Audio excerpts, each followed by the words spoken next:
சில கைதிகள் அவர்கள் மட்டுமல்லாமல் அந்த சிறைச்சாலையினுடைய 3 அதிகாரிகள் இவங்க மேலாம் வழக்கு தொடுக்கப்பட்டிருக்குது, கைது செய்யப்பட்டிருக்கின்றார்கள். எனக்கு ஏற்படக்கூடிய சந்தேகம், இவர் வழக்கமாக சிறை செல்லக்கூடிய ஒரு குற்றவாளி அல்ல. சபரி அவர்கள் வழக்கமாக குற்றம் செய்து சிறை செல்லக்கூடிய ஒரு குற்றவாளி அல்ல, அறியப்பட்ட குற்றவாளி அல்ல. முதல் முறையாக சப் ஜெயிலுக்கு அவர் கொண்டு செல்லப்பட்டிருக்கிறார். அங்கு இருக்கக்கூடிய கைதிகள், அந்த கைதிகளுக்கு இவருக்கு எந்த பகையும் கிடையாது, எந்த பகையும் இருப்பதற்கான வாய்ப்பே கிடையாது. அடுத்தால சிறை அதிகாரிகள், அவருக்கும் இவருக்கும் எந்த பகை இருப்பதற்கான வாய்ப்புகளும் கிடையாது. ஆகையினால இப்போது யார் மீது அரசு அல்லது காவல்துறை நடவடிக்கை எடுத்திருக்கின்றதோ இது ஒரு கண் துடைப்பு நாடகம் என்று நான் கருதுகின்றேன். உண்மையான குற்றவாளிகளை குற்றத்தில் இருந்து தப்ப விடுவதற்காக இது மிகப்பெரிய ஒரு சதி செயலாக செயல்பட்டு இருக்கின்றார்கள் என்று நான் கருதுகின்றேன். கைதிகள் இவருக்கு தொடர்பு கிடையாது, சிறைச்சாலை அதிகாரிகளுக்கு இவருக்கும் பகை கிடையாது. இவரை தேவை என்று கைது செய்து அவரை கொடுமைப்படுத்த வேண்டும் என்கின்ற ஒரு சிந்தனை இருந்திருக்கும் என்று சொன்னால் அது நிச்சயமாக 100க்கு 100% காவல்துறை சேர்ந்தவர்கள் மட்டுமே செய்திருக்க முடியும். அப்படின்னா சப்ஜெயிலில் இருக்கக்கூடிய எல்லா சிசிடிவி கேமராக்களும் ஒழுங்காக செயல்பட்டிருக்கிறதா என்பதை பார்க்க வேண்டும். ஒழுங்காக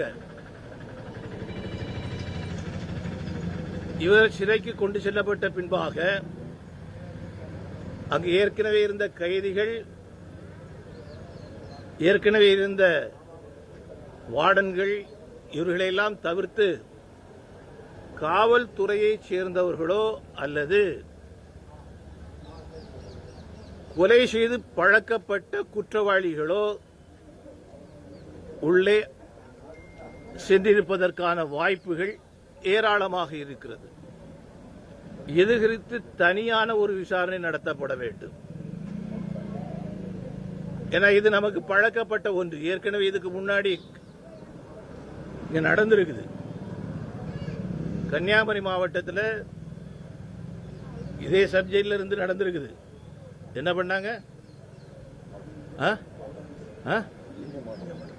என்ன பண்ணாங்க?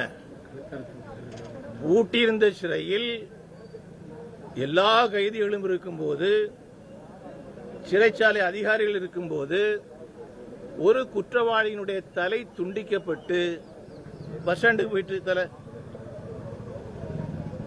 ஆகையினால இது பழக்கப்பட்ட ஒன்றாக நான் கருதுகின்றேன்.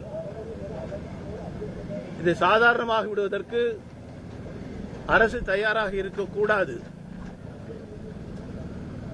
காவல்துறையினுடைய பொறுப்பை வகிக்கக்கூடிய முதலமைச்சர் அவர்கள், உங்கள் பொறுப்பில் இருந்து நீங்கள் தவறுவீர்கள் என்று சொன்னால் தர்மம் உங்களை தண்டிக்காமல் விடாது என்பதையும் நான் சொல்ல கடமைப்பட்டிருக்கின்றேன். என்னை பொறுத்தவரைக்கும் தமிழகத்தினுடைய முதலமைச்சர் அவர்கள் சொர்க்க பூமியாக தமிழகத்தை மாற்றுகிறேன் என்று சொல்லி வந்திருக்கின்றார். ஆனால் நடந்து கொண்டிருக்கக்கூடிய சம்பவங்களை எல்லாம் பார்க்கும்போது சொர்க்கத்திற்கு செல்வதற்கு முன்பாக நரகம் என்கின்ற பாதைக்கும் செல்கின்றார்களோ என்று சொல்லக்கூடிய ஒரு அச்சம் நமக்கு எழுப்புகின்றது.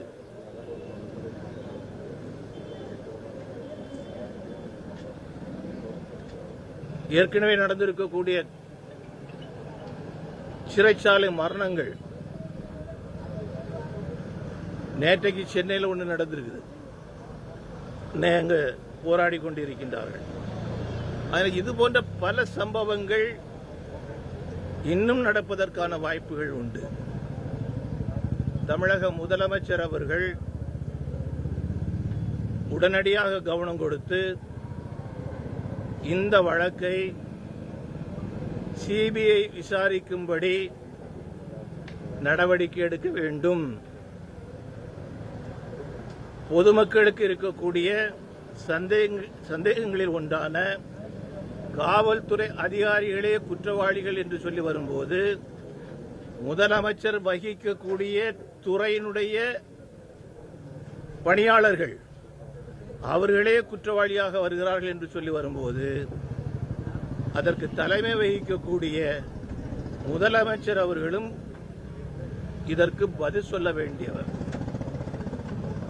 ஆகையினால இது முழுமையாக விசாரிக்கப்பட வேண்டும். அதனால சிபிஐ விசாரணை வேண்டும் என்று நாம் கேட்கின்றோம்.